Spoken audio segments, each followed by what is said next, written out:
बच्चों, आज हम महाभारत की शुरुआत करेंगे। तो हम देखते हैं कि अभी तक हम किसी न किसी रूप में महाभारत की छोटी छोटी कहानियाँ, उसके विभिन्न पात्रों के बारे में सुनते आए हैं। उसका हमारे जीवन में विशेष योगदान है। महाभारत जो है वहाँ हमारा धार्मिक ग्रंथ है हिंदुओं का। उसमें हमें जीवन की सारे पक्षों के बारे में जानने को मिलता है।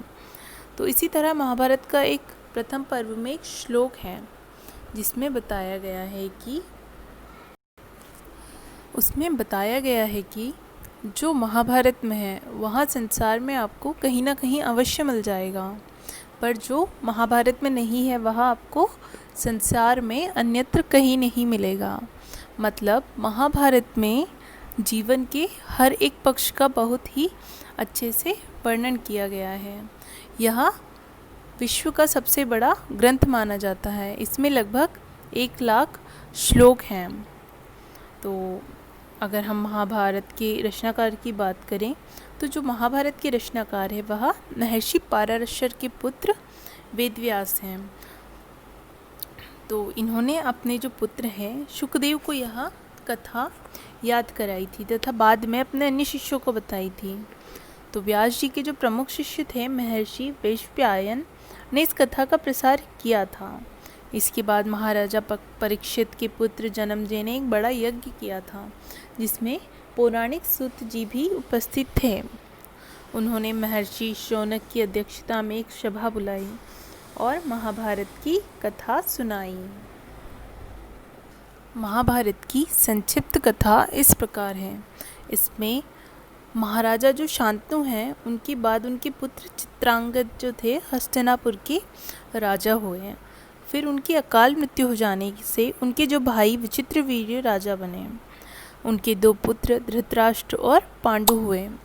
धृतराष्ट्र जन्म से अंधे थे, इसलिए पांडु को राजा बनाया गया। पांडु की 2 रानियां थी, कुंती और माद्री। पांडु को किसी अपराध के कारण वन में तपस्या करने के लिए जाना पड़ा। उनके साथ उनकी दोनों रानियां भी गई। वहीं कुंती और माद्री ने 5 पांडवों को जन्म दिया।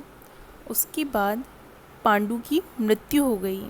तो ऋषि मुनियों ने उन बच्चों का पालन पोषण किया।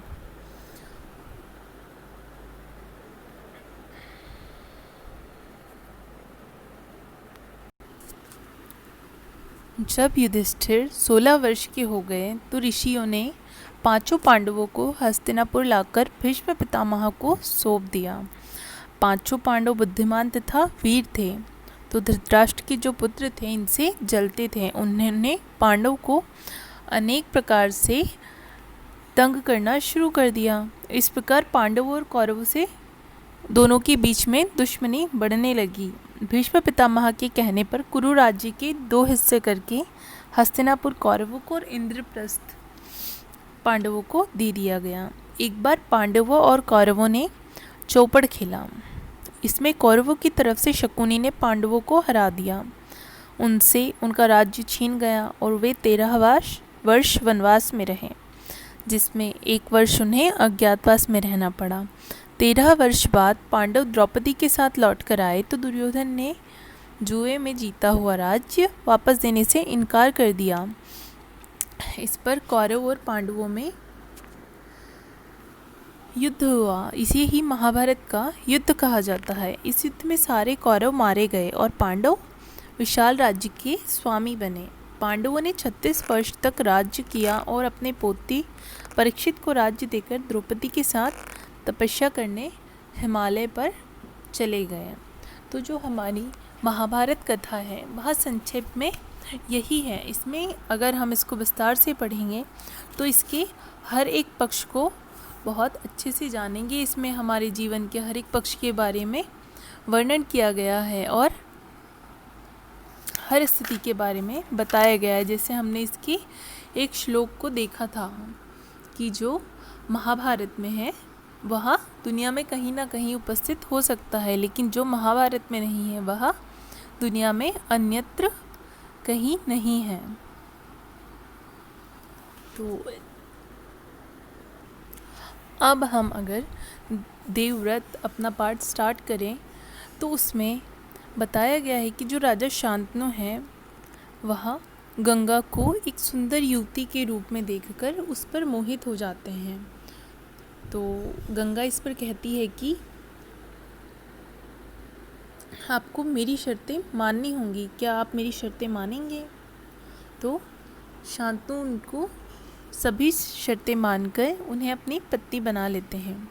तो गंगा से शांतनु के कई तेजस्वी पुत्र होते हैं जिन्हें गंगा ने पैदा होते ही नदी की धारा में बहा दिया था। वचनबद्ध होने के कारण शांतनु उन्हें कुछ कह भी नहीं सकते थे। इस प्रकार वह अपने 7 पुत्रों को नदी की धारा में बहा चुकी थी।